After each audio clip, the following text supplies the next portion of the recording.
ဖြစ်တယ်လို့နေဖြစ်တယ်လို့စာဘဝခရီးကိုရှောင်လန်းနေကြတဲ့ပုဂ္ဂိုလ်တွေကလောကမှာအများကြီးပဲအများကြီးဖြစ်သည့်အတွက်ကြောင့်ဘဝအရေးမှာမျောလင်းချက်တွေဝေးပြီးတော့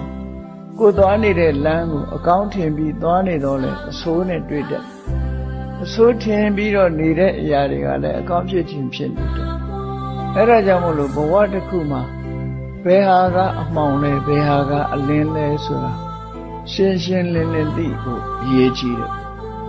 ဒီလိုသိဖို့ဆိုတာတမန်အပြင်ပြောမယ်ဆိုရင်လွယ်တယ်လို့ထင်ကြသို့တော့ဒီအသည့်လေးကိုကဘုရားပွင့်တဲ့ခါမှမြတ်စွာဘုရားဟောကြားမှသိချရတာဖြစ်တယ်လွယ်လွယ်နဲ့သိနိုင်တာမဟုတ်ဘူးလောကလူဆိုပြီးတော့အသိဉာဏ်ရှိတယ်အုံနောက်ရှိတယ်လို့ဒီလိုပြောကြပေမဲ့လို့လူတွေမသိတဲ့အရာကအများကြီးပဲဖြစ်တယ်မသိလို့ပဲလောကလူတွေဟာယုံမိယုံရယုံပြီးတော့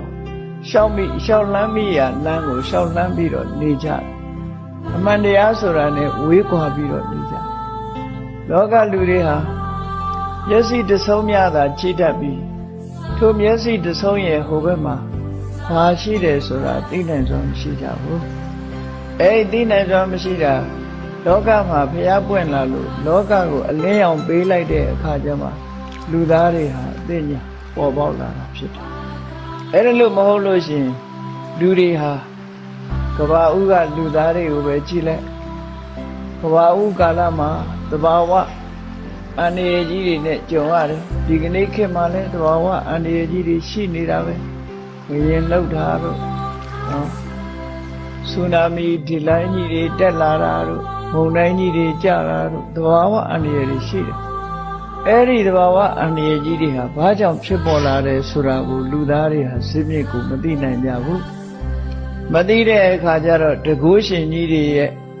အစွမ်းတကူကြောင့်အခုလိုဖြစ်နေတာလို့ထင်ပြီးတဲ့အခါတကုရှင်တွေကိုကြောက်သဘာဝအင်အားစုကြီးရဲ့ချင်းချောက်မှုကိုကြောက်ပြီးတော့လက်မြောက်အရှုံးပေးတဲ့ဘဝမျိုးကိုရောက်သွားကြတယ်နောက်ပိုင်းရောက်လာတဲ့အခါမှာလူတွေဟာအသိဉာဏ်တစ်ဖြည်းဖြည်းရလာတော့သဘာဝအင်အားစုကြီးတွေရဲ့အခြေအနေတွေကိုဘယ်လိုကာကွယ်ရမလဲဘာကြောင့်ဒီသဘာဝဘေးရန်ကြီးတွေဖြစ်ပေါ်လာတယ်ဆိုတာအတော်အတန်သိရှိလာကြတဲ့အခါလူတွေဟာကြောက်ရွံ့ခြင်းတစ်ဖြည်းဖြည်းလျော့ပါလာ